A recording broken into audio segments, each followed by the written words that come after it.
Hello everyone, आज आपण बघणार आहोत करंट अफेअर्स म्हणजे चालू घडामोडीतील एक महत्त्वाचा टॉपिक. सोबतच तुम्ही त्याला जीकेचा टॉपिक पण म्हणू शकता किंवा तुमच्या ॲग्रिकल्चर या सब्जेक्ट संबंधीचा करंट अफेअर्स पण म्हणू शकता.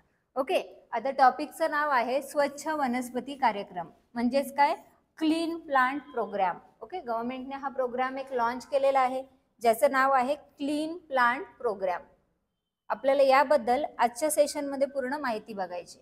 ओके, केंद्रीय मंत्रिमंडळाने म्हणजेच युनियन गव्हर्नमेंटने डिक्लेअर केलं, युनियन कॅबिनेट ने डिक्लेअर केलं 9 ऑगस्ट 2024 ला स्वच्छ वनस्पती कार्यक्रम.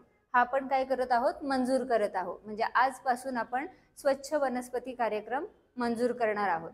याच्यामध्ये आपल्याला बघायला मिळतं ऑब्जेक्टिव्स. ओके, ऑब्जेक्टिव्स मध्ये म्हणजे हा कार्यक्रम नेमका का आयोजित केलेला आहे, काय उद्देश आहेत या कार्यक्रमाचे, ते आपल्याला याच्यामध्ये बघायचे आहेत. ओके, पहिला ऑब्जेक्टिव्ह ठेवण्यात आलं enhance production and productivity of horticultural crops in India. म्हणजे भारतातील फलोत्पादन पिकांचे उत्पादन आणि उत्पादकता वाढवणं. भारतातील जे फलोत्पादन म्हणजे काय, फळांचं जे उत्पादन आहे ते आपल्याकडे वाढवायचे. इन्हान्स करणं म्हणजे वाढवणं, प्रोडक्टिव्हिटी उत्पादन पण वाढवणं आणि उत्पादकता पण वाढवणं. प्रोडक्शन म्हणजे उत्पादन, किती फ्रुट्स मिळाले हे झालं प्रोडक्शन, आणि एखाद्या झाडापासून किती जास्तीत जास्त आपल्याला फ्रुट्स मिळू शकतात हे झालं उत्पादकता, म्हणजेच काय, प्रोडक्टिव्हिटी. ओके, सो पहिल्यांदा फेब्रुवारी 2023 मध्ये केंद्रीय अर्थमंत्री आहेत आपल्या निर्मला सीतारामन, इथे त्यांचा फोटोही आहे. यांनी अंतरिम अर्थसंकल्पाचं जे भाषण होतं त्या भाषणामध्ये घोषणा केलेली की अशा प्रकारचा एक कार्यक्रम आपण आयोजित करत आहोत. कोणता, CPP, शॉर्ट मध्ये पण लक्षात ठेवू शकता. Okay, clean plant production. आता the program was first announce, कधी झाला अनाउन्स, 2023 फेब्रुवारी 2023 ला अनाउन्स झालंय. कोणाकडून, union finance minister Nirmala Sitharaman, म्हणजेच कोण, अर्थमंत्री निर्मला सीतारामन. आता ऑब्जेक्टिव्ह काय होते ते आपण बघूयात. ओके, या प्रोग्रामचे ऑब्जेक्टिव्ह बघायचं झालं तर पहिल्या प्रायमरी ऑब्जेक्टिव्ह होतं शेतकऱ्यांना विषाणूमुक्त उच्च दर्जाचे लागवड साहित्य उपलब्ध करून देणे. म्हणजेच to provide farmers with virus free high quality planting material. हे काय करणं, प्रोव्हाइड करणं. फार्मर्सला काय प्रोव्हाइड करणं, virus free high quality planting material. आता हे ऑब्जेक्टिव्ह कुणासाठी आहे, फार्मर्ससाठी. ओके, फार्मर्सला स्पेशली काय मिळणार आहे, विषाणूमुक्त, म्हणजेच काय, कोणतंही व्हायरस असणार नाहीये अशा प्रकारचं लागवड साहित्य. मग त्याच्यात बी बियाणं आलं, प्लांट्स आले, बरोबर की नाही, ज्याच्यामध्ये विषाणू नाहीये, व्हायरस नाहीये, आणि उच्च दर्जाचे लागवड साहित्य म्हणजेच काय, तर हाय क्वालिटीचं असं काय असणार आहे, ते बी बियाणं असणार आहे, जेणेकरून त्याच्यातून चांगलं प्रोडक्शन मिळेल. झाडच जर रोगीट असेल तर त्याच्यापासून मिळणारं उत्पादन चांगलं असेल का, प्रोडक्टिव्हिटी असेल का, म्हणजे जास्त उत्पादन मिळेल का, नाही मिळणार. म्हणून हे पहिलं प्रायमरी ऑब्जेक्टिव्ह ठेवलं फार्मर्ससाठी. देन कन्झ्युमर्ससाठी काय होतं, consumers benefit through Superior produce. म्हणजेच काय, तर चांगल्या क्वालिटीचं, गुणवत्तेचं, चांगलं प्रोडक्शन असलेलं एखादं फळं जे आहेत ती आपल्याला खायला मिळतील. म्हणजे चांगली हेल्दी न्यूट्रिशियस असे काय असतील, फ्रुट्स असतील ज्यांना कोणता डिझीज वगैरे नाहीये. नर्सरीजला काय बेनिफिट मिळेल, certification processes and infrastructure support. नर्सरीला बेनिफिट हा आहे की त्यांना चांगले सर्टिफिकेट्स मिळतील कारण त्यांचं प्रोडक्ट हे चांगल्या क्वालिटीचं आहे. आणि सोबतच एक्सपोर्ट जे आहे त्याच्यामध्ये आपण काय होणार, लीडिंग ग्लोबल एक्सपोर्टर, म्हणजे आपल्याकडचं एक्सपोर्ट जे आहे ते वाढणार, चांगल्या दर्जाचं एक्सपोर्ट जे आहे ते होणार. तर अशा पद्धतीने हे आपण काय बघितले, काही ऑब्जेक्टिव्ह बघितले. फार्मरला काय मिळणार, कन्झ्युमरला काय मिळणार, नर्सरीला काय मिळणार, आणि सोबतच एक्सपोर्ट म्हणजे देशाच्या अर्थव्यवस्थेला याचा काय फायदा होणार.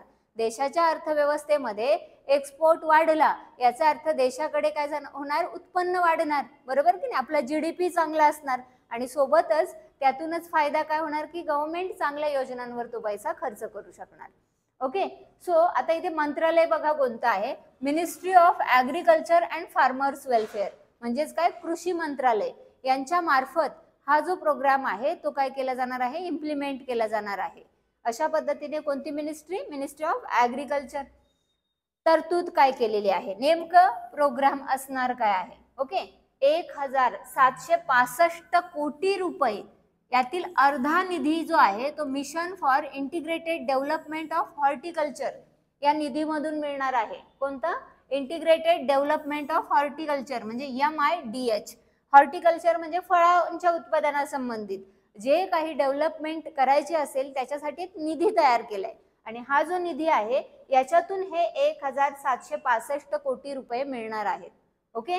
आणि उरलेला जो अर्धा हिस्सा आहे एशियन डेव्हलपमेंट बँक जी आहे ADB ती काय करणार? कर्जाच्या स्वरूपात कुणाला देणार? मिनिस्ट्रीला. मिनिस्ट्री कोणती? ॲग्रिकल्चर, जी इम्प्लिमेंट करते. आणि अशा पद्धतीने एक प्रकारे गव्हर्नमेंटला झालं तो कर्ज. ओके. सो ADB बँक कर्ज देणार आणि मिशन जो निधी आहे निधी mission for integrated development of horticulture यांना सुद्धा काय होणार? यांच्याकडूनही काय मिळणार? त्यातील किती? अर्धा निधी जो आहे 1765 कोटी रुपयामधला अर्धा निधी देणार MIDH आणि अर्धा निधी देणार ADB. ओके. या दोघांचं मिळून अर्ध डिव्हिजन असणार आणि त्याच्यातूनच काय होणार? हा पूर्ण खर्च उचलला जाणार. तर अशा पद्धतीने पुढे बघायला मिळतात की हा जो कार्यक्रम आहे कार्यक्रमाचे 3 मुख्य घटक तयार केलेत म्हणजे 3 मेन कंपोनंट्स आहेत आणि त्याच्यामध्ये पहिला आहे 9 स्वच्छ वनस्पती केंद्रांचा विकास म्हणजे जिथे काय केलं जाईल? क्लीन प्लांट सेंटर्स आहेत. असे 9 म्हणजे 9 प्लांट सेंटर्स उभारले जातील जिथे क्लीन प्लांट मिळतील. ओके. सोबत इन्हान्सिंग इन्फ्रास्ट्रक्चर म्हणजे ज्या पायाभूत सुविधा आहेत त्यांची सुद्धा काय केली जाईल? निर्मिती केली जाईल. इन्हान्स इन्फ्रास्ट्रक्चर पायाभूत सुविधा ज्या आहेत त्या वाढवल्या जातील आणि सोबतच नियामक आणि प्रमाणन प्रक्रियेची निर्मिती म्हणजेच काय? Creation of regulatory and certification procedures. याच्यामध्ये काय असणार आहे? सर्टिफिकेशन प्रोसिजर सुद्धा आपल्याला बघायला मिळणार आहे. तर अशा पद्धतीने आपल्याला बघायला मिळतात हे 3 मेन कंपोनंट आहेत म्हणजेच काय? 3 महत्वाचे घटक असणार आहेत कोणत्या कार्यक्रमाचे? स्वच्छ वनस्पती कार्यक्रम म्हणजेच काय? Clean plant programme. Okay. So अशा पद्धतीने पहिलं आहे 9 केंद्र उभारले जाणार, सेंटर्स ओपन केले जाणार वेगवेगळ्या ठिकाणी, इन्फ्रास्ट्रक्चर डेव्हलप केलं जाणार अँड लास्ट इज सर्टिफिकेशन आणि रेग्युलेटरी म्हणजे नियामक आणि प्रमाणन. ओके. पुढे बघायला मिळतात आपल्याला स्वच्छ वनस्पती केंद्र. एकूण किती आहेत? 9 आहेत. द्राक्ष जे आहे ते पुणेमध्ये काय बघायला मिळतात? द्राक्ष. इथे तुम्हाला फोटोही बघायला मिळतो वेगवेगळ्या ग्रेप्सचा. Then tropical and subtropical fruits जे नॉर्थ ईस्ट इंडियामध्ये बघायला मिळतात. ईशान्य भारतात आपल्याला उष्णकटिबंधीय आणि उपउष्णकटिबंधीय फळं बघायला मिळतात. तर ती तुम्हाला इथे आहेत. अशी कोणती फळं आहेत इथे बघा जी दिसत आहेत तुम्हाला? ही लिची दिसते, पोमग्रेनेट दिसते, आवळा दिसतंय आणि सोबतच तुम्हाला इथे चिंच दिसते, जॅकफ्रूट दिसतंय. अशा पद्धतीची काय आहेत? उष्ण आणि उपउष्णकटिबंधीय फळं. आता पुढे आहे आंबा, पेरू आणि लिची. लखनौमध्ये मँगो, गवा, लिची जे कुठे आहे? लखनौमध्ये. आणि त्याच्यानंतर बेंगळुरूमध्ये आहे आंबा, पेरू आणि अवाकाडो. आता आंबा पेरू बद्दल ऐकले, अवाकाडो हे फ्रूट असं आहे. ओके. जे आपण बऱ्याचदा काय केलेलं आहे? इम्पोर्ट केलेलं आहे. पण ते आपल्याचकडे तयार झालं तर आपल्याला इम्पोर्टची गरज नाहीये. ते इथल्या इथे आपल्या भारतीयांना मिळून जातील. हे कुठे? बेंगळुरूला. मग लिंबू वर्गीय फळं म्हणजे सिट्रस फ्रूट आहेत ज्यांच्यामध्ये सिट्रिक ऍसिड असतं. अशा फ्रुट्सला काय म्हणतात? Citrus fruit. Okay. So Nagpur ते बिकानेर इथपर्यंत काय असणार? लिंबू वर्गीय फळं. आता ती बघा कोणकोणती आहेत? ऑरेंज आहे, त्याच्यानंतर पिंक ग्रेपफ्रूट आहे, व्हाईट ग्रेपफ्रूट आहे, लेमन आहे, लाईम आहे, पोमेलो आहे, कॉमकॉट आहे आणि सोबत मॅन्डेरियन ऑरेंज किंवा टँग्रीन असं म्हटलं जातं. तर अशा पद्धतीने ही काय आहेत? जवळपास ज्याला आपण काय म्हणतो? ऑरेंज, संत्री किंवा मोसंबी सारखी जी फळं आहेत त्या वर्गातील ही फळं बघायला मिळतात. मग पुढे आहे समशीतोष्ण फळं म्हणजेच काय? कुठला एरिया आला? श्रीनगर आणि मुक्तेश्वर. टेम्परेट फ्रूट ज्यांना म्हणतो आपण. सफरचंद, बदाम, अक्रोड हे आपल्याला तिथं अवेलेबल होतात. ती फ्रुट्स म्हणजे कोणते? समशीतोष्ण म्हणजेच टेम्परेट फ्रुट्स. ओके. मग लास्टला आहे डाळिंब. सोलापूर म्हणजे सोलापूर कुठे? पोमग्रेनेट कुठे? सोलापूर, महाराष्ट्र. ओके. अशा पद्धतीने हे काय आहेत? पूर्ण फळं 9 केंद्र बघितले आपण. लास्ट केंद्र कुठं होतं? सोलापूर महाराष्ट्रामध्ये, श्रीनगर आणि मुक्तेश्वर श्रीनगर काश्मीर, नागपूर ते बिकानेर महाराष्ट्र आणि महाराष्ट्र ते राजस्थान. त्याच्यानंतर कुठे असणार आहे? बेंगळुरू. बेंगळुरूच्या नंतर लखनौ, लखनौ नंतर ईशान्य भारत आणि पुणे. ओके. सो महाराष्ट्रात 2-3 शहरांचा याच्यात उल्लेख आहे. पुणे, त्याच्यानंतर नागपूर आणि कोणतं होतं आणखी? पुणे, नागपूर नंतर सातारा. ओके. सो अशा पद्धतीने हे केंद्र बघायला मिळतात.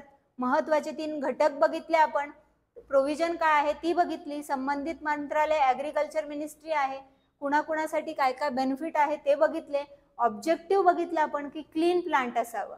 ओके. आणि 9 ऑगस्ट 2024 ला काय मिळालेली कॅबिनेटची मंजुरी. आता क्लीन प्लांट प्रोग्राम. प्लांट स्वच्छ नसणं असं नाहीये, तर ते काय असणं, डिझीज विरहित असणं, म्हणजे कोणताही डिझीज नसणं, हा उद्देश आहे क्लीन प्लांट प्रोग्रामचा. ओके. ज्याच्याबद्दल आपण बेसिक माहिती काय केलेली आहे, पूर्ण पाहिलेली आहे. इथेच थांबूयात आपण. करंट अफेअरचा हा छोटासा टॉपिक होता. Okay. Thank you so much for your participation and cooperation. जय हिंद, जय भारत.